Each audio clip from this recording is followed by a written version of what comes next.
I am scared right now. Who's not scared? Oh my right? goodness. He laughed at me and say, "There's no such thing as a female engineer. What are you talking about?" And so that motivated me. Then I quickly realized when in the middle of my career that in order to be better in my professional career is to be able to speak. It was 100 times harder than I thought. Being an immigrant, right? Here.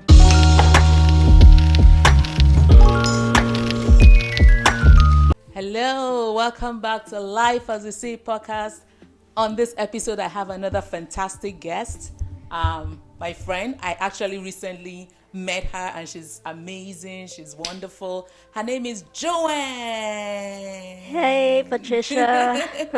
Amazing intro. Yes, welcome, Jhoan. Thank you. Nice to have you. I love your glasses, your dress, your Oh. shirt, everything. I dressed up for this event. So thank you for having me again. Awesome. You're welcome. So yeah, on this episode, I'm an immigrant and Jhoan, I also learned you're an immigrant. So from one immigrant to another, I'd like to learn about your story because we all have unique experiences, journeys through the US.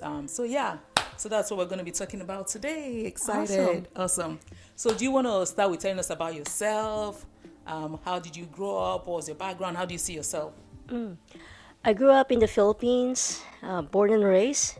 After college, I moved to Japan and lived there for about 3 years before coming here. And I have a very great family, but we were extremely poor. But my family instilled in me that education was really important. And so they helped me get my education. So we're really academic focused. That really helped us live a better life. Yeah. Isn't it funny how, like, in our countries, maybe developing countries, let me say, like, there's so much emphasis on education. Like, kids are told from an early age, you have to earn good grades. This is the only way out of this situation, out of poverty. So, right. But it's not the same here in the US, right? No. It's easier here to actually, my perception at least is I feel it's easier to change your lifestyle because you can get student loans, right?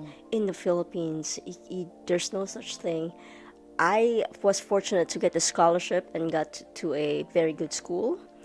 And so that really helped me a lot. And with that came a lot of opportunities. That employer from Japan came to our school and hired us. And like I said, went and lived there for a few years. So that just started getting more opportunities. Wow, I see. So earning good grades help open up your world, like just bringing those opportunities. So how was growing up like? So did all your siblings go to school? Did they all have the same opportunity you had?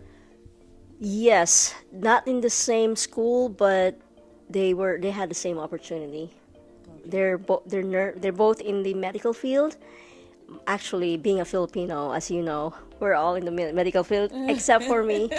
I went the other way. I went the engineering, but my family in California, in Vancouver, Canada, in the Philippines were either nurse, doctor, dentist, but just me, an engineer. So Nice. I mean, you're still in the top profession. I mean, you're an engineer, so you guys are all high achievers. Awesome. So what was your journey to the United States? Is all your family here? Did you come here with your parents or did you come here alone at some point? I came here by myself, coming from Japan. I had an opportunity to come here, and after living here for a few years, I was able to petition my parents to get here as well. Oh, I see. Okay, well, let's backtrack. So how long did you live for in Japan? When did you leave Philippines to Japan and how did you, I left Philippines when I was 24 years old. Okay. That was in probably 2004, and then lived there until 2007, Okay. and then came here. Since 2007. Wow, that's a long time. That was a long time. I studied the language. I was a manufacturing process engineer there, engineering technician, and then with that, like I mentioned, when you speak. At that time, I was speaking 3 languages. I was speaking What Filipino. language did you speak in Japan? In Japan? Was that? What was the language in Japan? Japanese. Oh, Japanese. Okay. Yeah. So I was speaking Japanese, I was speaking English, I was fluent in all two of those. And so the opportunity was really just presented to myself. Wow, that's awesome. So you moved to the US in 2007 Correct. and you came alone and then you were able to did you go to school here or you started working here? I went to school here as Oh yeah. well. Yep. Okay. Yes, I was going to get my master's degree in engineering, but then I realized that I did not want to be stuck in the lab. Ah, what engineering did you do? Electrical and computer Okay. engineering at Portland State. Okay. And so midway, I said, I'm going to pivot to business. And Oh, so nice. I got my Master's of Science in Finance instead. And so that's how it all started. Wow, I love that. You're well rounded. So engineering, finance, that's a nice mix. Wow. Okay, so you started working and then you eventually petitioned for your parents to come. Was it just your parents or did your siblings also? Just my parents for now, for the time being, but there's plans that I will be also petitioning my siblings. Oh wow, that's nice. Yes. So, so how's your immigrant experience been like in the US? What has been your highs, your lows? Did you have any culture shock? Do you love it here compared to Philippines? It was 100 times harder than I thought, being an immigrant, right? Here. But I had a lot of help. I was able to meet up a lot of Filipino immigrants as well, who helped me get acclimated, introduced me to other people, and so I did not feel alone per se. But yes, I was lucky and fortunate to have these people who helped me get through that journey.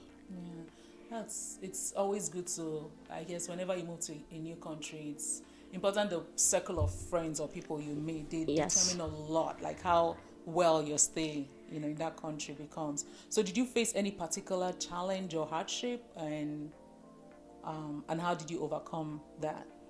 The hardship was really about the cultural differences, right? Although we studied English in the Philippines since I was kindergarten, it was part of our curriculum actually. But then here they have different ways of saying things. Context is a little bit different. And so I had to learn all of those, especially in the corporate world. In the Japan, Philippines, those are all different cultural background, and so I think that is the hardest part for me. But then for me, I'm not, my superpower is actually the willingness to ask help from other people, and so I have I'm so blessed to just go to people and ask like how do I navigate through this? Do you have experience on this one? How can I be good at this one? And so I think that really helped me pivot in my career. Wow, Yeah. that's good. That's really nice. Willingness to ask and not feel Is ashamed. this a dumb question? Like, sure, because probably it's a dumb question, but I need help. And I think the willingness to look novice and everything, and you have to start somewhere. So, Yeah, that's really key. That's very important. Like just knowing that, hey, I'm here, so I might as well ask if I don't know than just pretend you you know me while you don't. That's good. I like that. Did you ever face or experience things like imposter syndrome or no? that's a really good question because I don't think I have. I'm not sure if I have. I just know that sometimes I don't know things, and that's okay. And sometimes, you get frustrated. I should know this, but it's important to realize too that I'm new to this one. Of course, I won't know. There's going to be struggle. And having that mindset, having people that are helping you is really important. Really important. So how did you, because what you're saying now describes like you come across as a very confident and centered person. Where did you get that from? Was it from your parents? Did you have a lot of validation growing up? Well, being raised in an Asian culture, as you know, in a third world country, we are taught to not self advocate for yourself, right? It's like it's seen as bragging. But living here for, I guess, 17, 18 years now, is that there's nobody to advocate but yourself. And so it's important to know those boundaries and to know those limitations, and those are okay. And just continue working on those. Repetitions, practices are very important. Some days I don't feel confident, and that's okay too. And so just being aware of those and being, like I said, I'm very blessed to have people around me that are willing to help and help me navigate through that. I love that. I love how centered you are. How like just this is it. Like just being assured of yourself. You don't have to fit into anybody's mold or anything. It's okay not to have it all together. Is It's that okay. the same thing in your country though? Like you have to be in that mold, right? Yes, yes. You have to be a certain way. You have to, come across a certain way. Like fit just the norms. As a woman, you should be subservient. You Yep. should be laid back. Exactly. Don't be too assertive. Otherwise, You're bossy. You're you're too. bossy, aggressive. Don't speak up for yourself. Even for elderly people, like younger ones are usually very respectful. So like if an older person is speaking, you don't speak back at them. Like you're very respectful. Exactly. Oh, It's these like are the same the thing. same thing, yeah. Wow. We all share similar culture. That reminded me when after college, I went and got a job in a company as a receptionist. There's nothing wrong with that one, but in my head, I want to be an engineer. And so I went to the office of this department of engineering. And then I was like, "Hey, I saw that you guys have an opening for an engineering position." And then he laughed at me and say, "There's no such thing as a female engineer. What are you talking about?" And so that motivated me. Coming from a small town, like I don't see any future for me here. And so from my small amount of salary from being a receptionist in the Philippines, I was able to save up some money to get my passport. And then with that passport, I was able to look for other jobs. Like, if I don't leave this town, I'm going to be stuck and I won't go anywhere. So that's it. That's one of the motivation I was able to leave. Wow, that is awesome. So that single interaction kind of put fire under you, like, and it's true. Like even back home in Nigeria, like it's like some professions are not for women. Yes. I mean, Yep. it's so funny, right? Yeah, I think that's the key. That's this. You said it right. Some professions are not for women. Said who? Says who? Who said those There's no rules? such thing. You And know? so that was definitely that person, although at that time I didn't see it yet, that he was a catalyst for me to actually like, I need to go somewhere. Wow, it's good you had that drive, that determination. I think when I looking back at myself, I think when I was younger, when someone did that to me, it would also make me act the way like I'll show you. Yeah, I'll exactly. show you, right? Exactly. Yeah, but I feel like the older I've gotten, That's why I just know. don't care. I don't need to show you anything. I'm just, I'm like, okay. That's okay. So it's good as a kid, it's good for our kids, our young ones to have this type of motivation. Like, don't let the world tell you who you are. Don't let them tell them what you cannot do. Just keep chatting those cores that, make those parts for yourself. So interesting. That's nice. So I guess, will you compare working in Philippines? What was the work culture in Philippines, right, compared to the US? The culture in terms of working, your manager and you have that separation, right?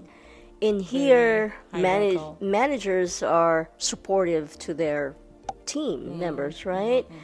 In the Philippines, the manager is like the king or something. Like They you just carry sit his back, bag for right? him. They sit back at their desk.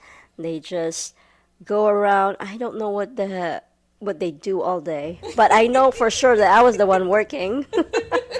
And we're getting all the money. Exactly. I remember one of my college friends asked me, "Well, you're an engineer or you're a manager now, so you're not working that hard anymore." I was like, "Oh no." And then that reminded me, "Oh yeah, this is the Philippines thinking of how they work there." It's a lot different. It's a lot different here. Here you're like as a manager, a servant leader. You're actually Exactly. serving your team. Back Exactly. home, your team is serving you. That's the right word, servant leader. Wow, interesting. Thanks for sharing those experiences. So I wanted to go back more into your person. Oh, before get out of this, so how did you meet your husband? Did both of you? Is he Filipino as well? No, he's actually born and raised in Michigan. Okay, so And okay. Because I was gonna. we met at a Toastmasters club at Nike. Oh, We started as friends. He was helping me with my speeches. He was my mentor, and then eventually grew into something deeper. I love that. Toastmasters, the most romantic place in the world. Maybe I should join Toastmasters. I hear that's where people meet their spouses. Okay, nice, awesome. Wow. I wouldn't have guessed that. Wow, Nobody interesting. would, because like Toastmasters, Toastmaster, come like, on, that's this so is like- random. yeah, exactly. Wow. Interesting. And I bet that is like a unifying point for both of you. Like both of you are speakers, right? So, Exactly. So he's been very supportive of me in my contest.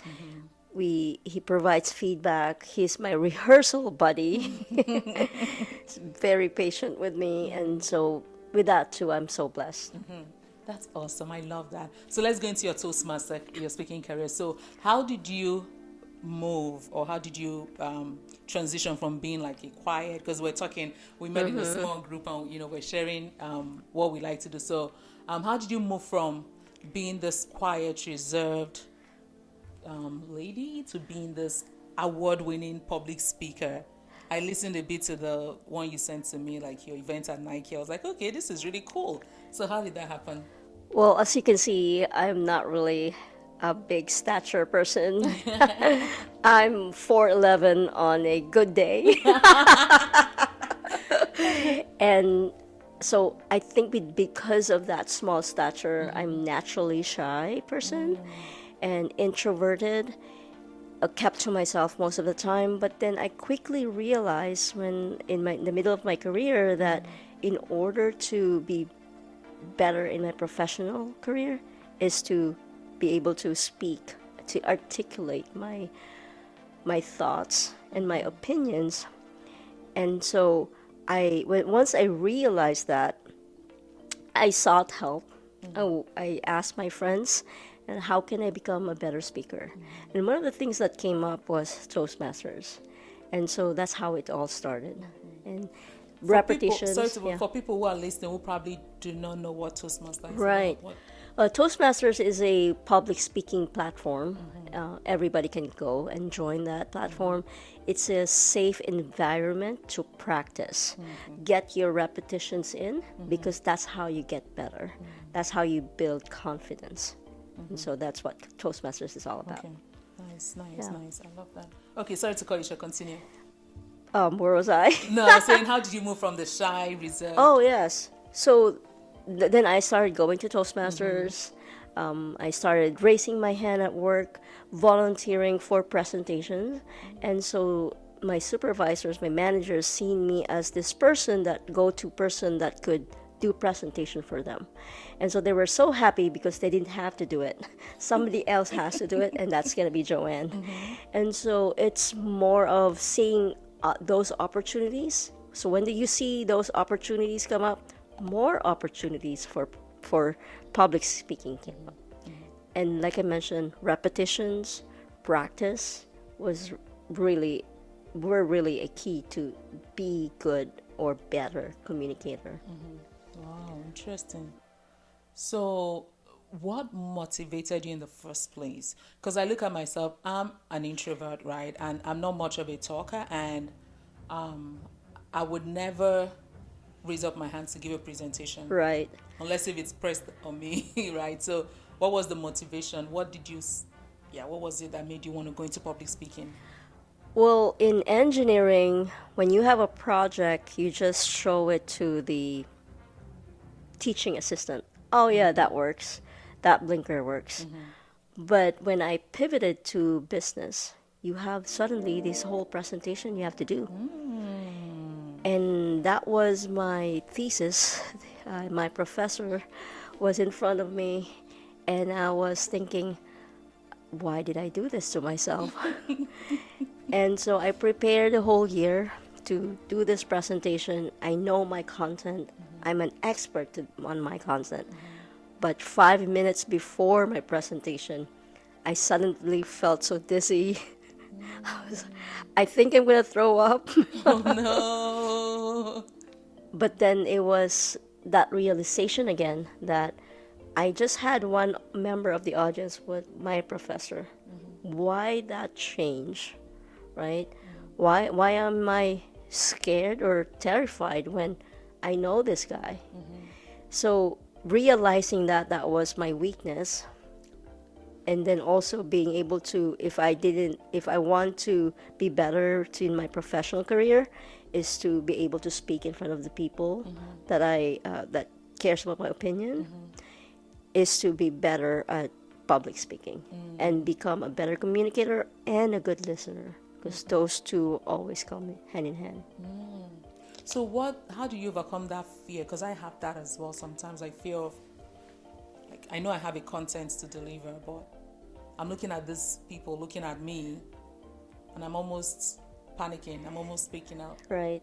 Right. So how do you get past that fear of looking at people's face and wondering if they are judging you while you're speaking? Yes. So I don't think about if they're judging me or not, because let's face it, everybody's judging us anyways, right? What I think about is, what is my message? And I want to make sure that they get my message. So just rather than I'm so scared, I'm so anxious, I'm thinking about what do I need, what do they want to learn from me? That I have something important to relay to them, and how do I deliver that?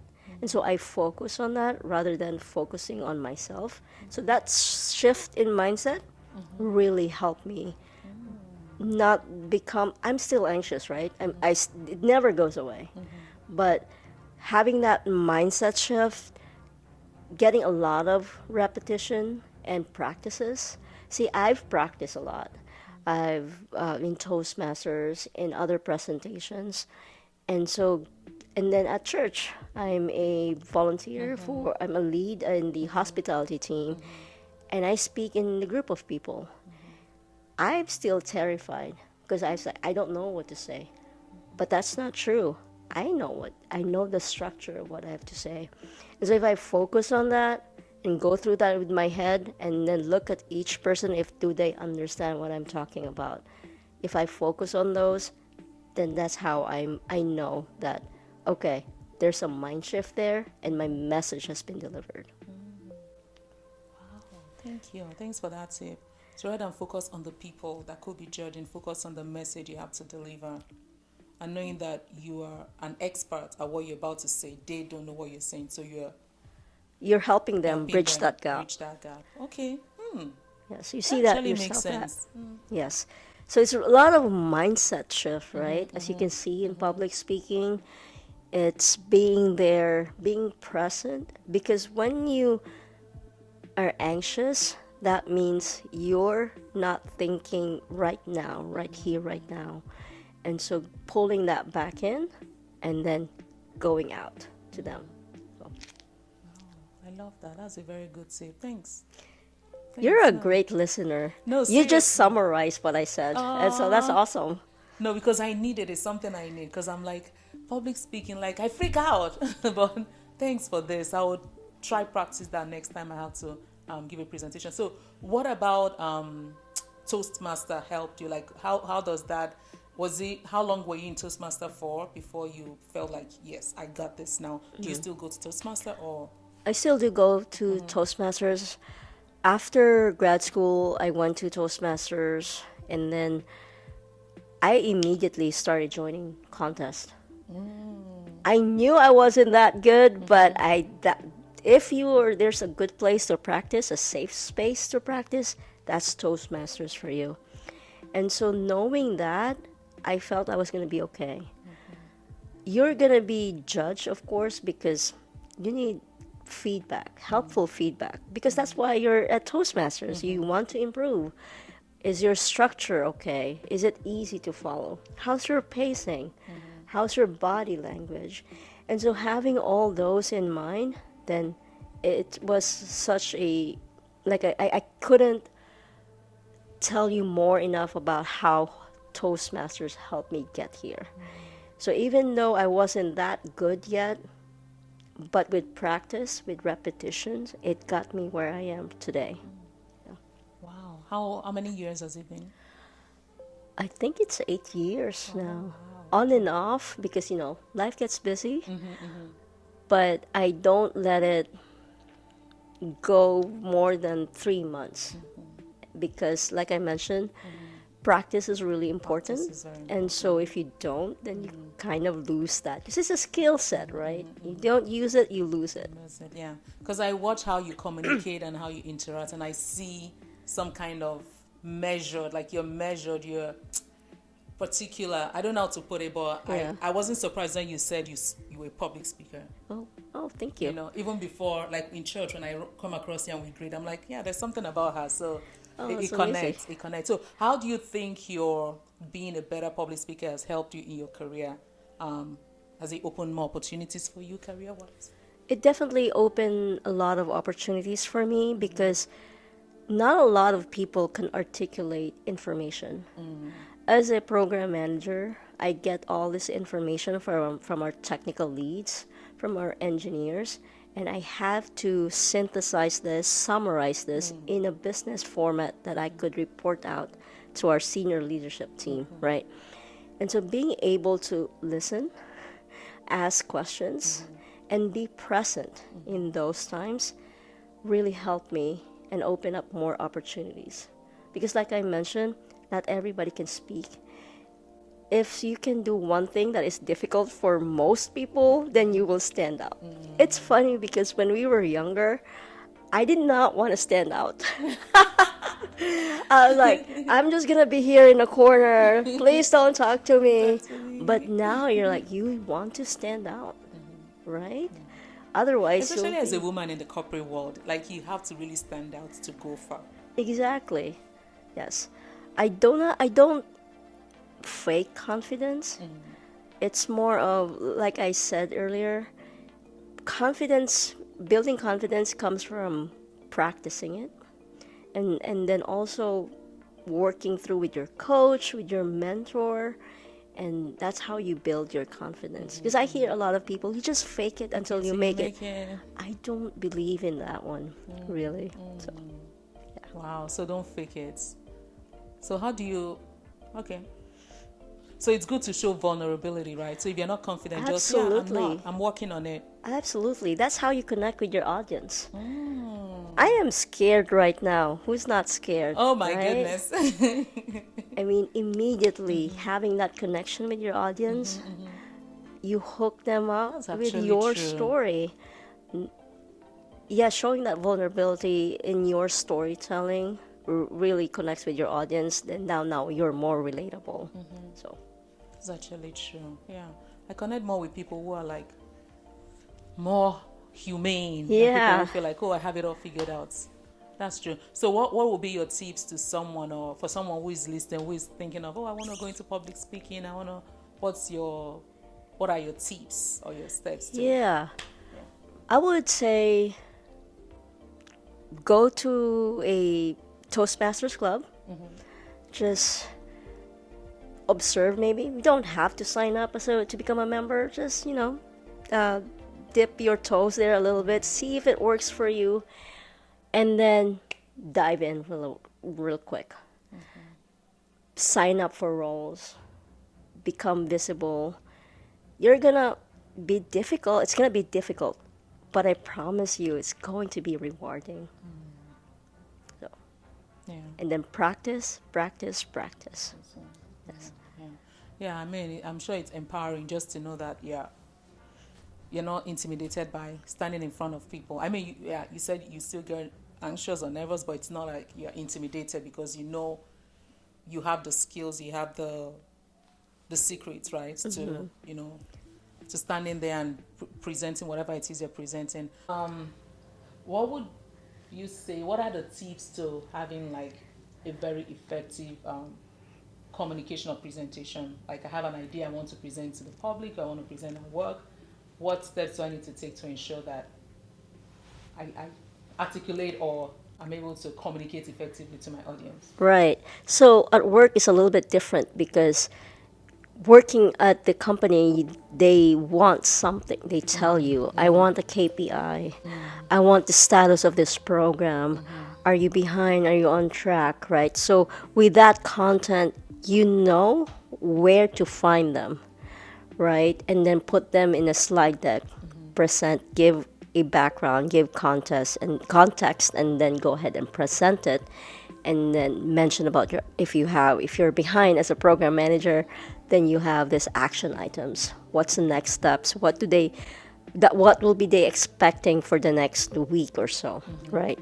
For Toastmasters, for other communications like storytelling, you write it down. You have a structure. What do you want to? Is this story going to be a motivational speech? Is it going to be funny? Although sometimes you have part of your story is also funny, even though it's motivational, right? And so what I do is there's this introduction, the body, and then what is the call to action to your audience. So giving that structure, if you want a motivational, inspirational story in your body of your message, you say something about it's like conflicting. It's more of, I thought it was this, but then when I had a change of heart, then something happened like this. To make it more dramatic, and part of your storytelling is that you pressed on the pain points. For example, when I was in the Philippines and I couldn't find a job, and so I took a job as a receptionist. And for me, that was heartbreaking because I spent 5 years in college, took my license exam, and nothing wrong with becoming a receptionist, but that was not what I had in mind. And so that struggle with, you have this really low salary and a job that you don't like, right? And so every day I was miserable. And all of these things is part of your body of your message. And the reason that you're doing that is because you want the audience to connect more to your story, and that's the being vulnerable, right? Showing your raw emotion. That's really how I felt. So that would be my tip. Okay, that's good. Yeah, that's nice. Yeah, just telling your own story. Okay, thanks for that tip. Awesome, awesome. So, what role has faith in God played in your life decisions and where you are so far? Yes, it's a very good question as well. When I'm successful, I I go to God, and when I'm feeling down and don't know what to do, I lean on God more, and that's the time that I I do need a lot of guidance from Him. And so being involved at church, having friends like you, going to Bible studies, volunteering really helped me get closer to Him and lean on more. Because, like I said, it's that different phases of your life that you go to God, and just be Him as the center of your life is what I really aspire to be. Yeah, that's good. Yeah, because I feel like in today's world where there's a lot of, it's almost like people are trying to phase out God or Christianity, which it sounds ridiculous, but really that's the culture isn't Christ centered, right? Right. It's more of, okay, I'm I'm spiritual, but I don't believe in Jesus, or I don't go to like there's just so much, there's just So much noise so out much there. noise. Like you have to filter through a lot. Because honestly, the first time I heard someone saying they were spiritual, I actually thought, oh, okay, spiritual, okay, I understand spiritual, but no, it's not the Yeah. same. Spiritual is like, What it does that doesn't. even What does mean? that even mean? Yeah. you know? Oh boy, said I'm spiritual, but I don't go to church. I don't believe in the Bible. So, what is the basis of your spirituality? Can Right. you explain? But That's a yeah, good point. no judgment to Yeah. anyone who practices that. But I guess for just like you said, for me as well, like just God has to be the center. God is the center, right? Because it's the one that we draw strength from when things are going good, when it's going bad, whatever. He's still the center of it all, and He helps us feel, helps make our lives richer.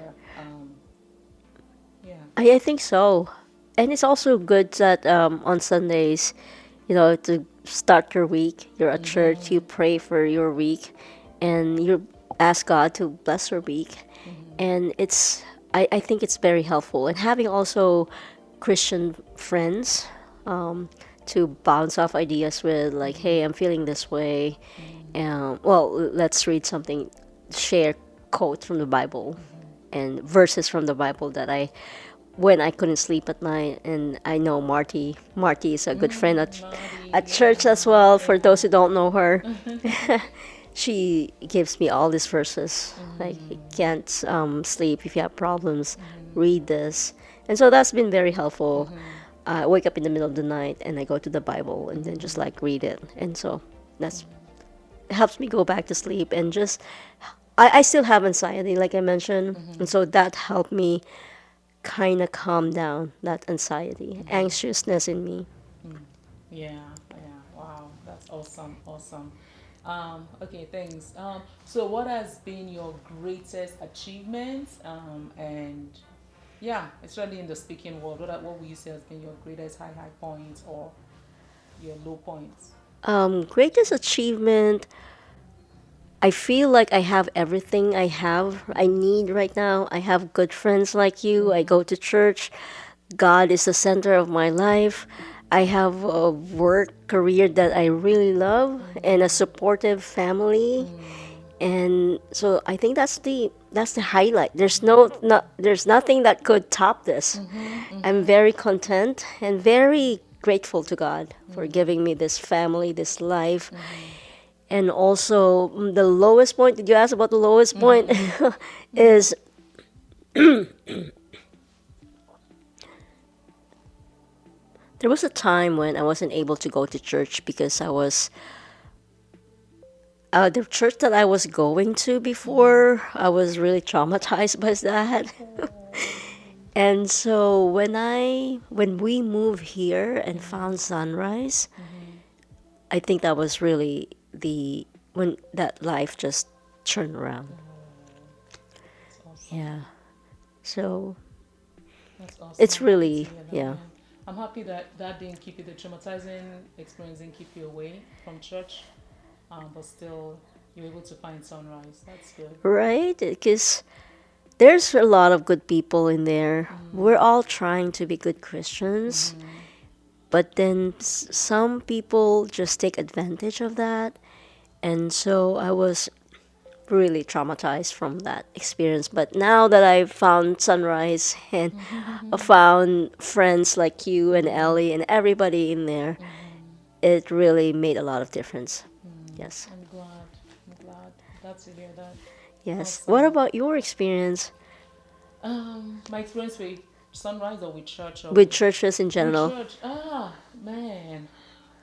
So I grew up in Nigeria. Went to so I was a Christian back home in Nigeria. So and I belonged to a church that was very community, like very tight, like a lot of Pentecostal churches Oh, where okay. there's a central figure, the pastor, and then the members, and the pastor was almost like God's mouthpiece to you. Oh, So a lot of things we did were wow. filtered through his lens. Wow. A lot of, and being a leader as well, I was a leader in church there, so it was a lot of, like, he just couldn't do a lot of things willy-nilly. You had to get a lot of clearance, permission, and it was almost like, oh, you have a spiritual authority or a spiritual father, so you can't just up and leave. You need, so it was, It's honestly, different, huh? it was different. Honestly, that's all I knew, and I was like, okay, that's good. But when I moved to the US, I was like, you know what, just for the first time being separate from the community, I realized, wow, I am in this by myself. Like, I'm in this Christianity, this Christian race by myself, because my pastor was no longer with me, the members were no longer with me, so I had to dig my heels, deep into the ground and find God, rediscover God for myself again, Wow. begin to cultivate that relationship, to Yeah. hear from Him and not filter what he's seeing through anyone else, right? Um, so because of that experience, honestly, I shied away from churches that Yeah. had those type of Yeah. dynamics. Like there was a church I started going when I moved here actually, Yeah. and it seemed similar to. I was like, you know what, I'm gonna tap out, Yeah. and then I found Sunrise, and then I've been into it. Okay. Oh, so we kind of have the same experience, right?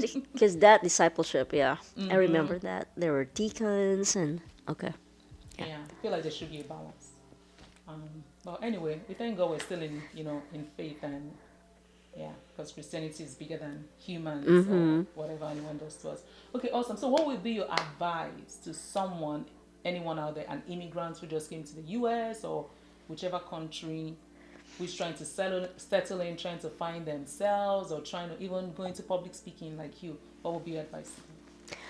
I would say find your community and find people that are willing to help you.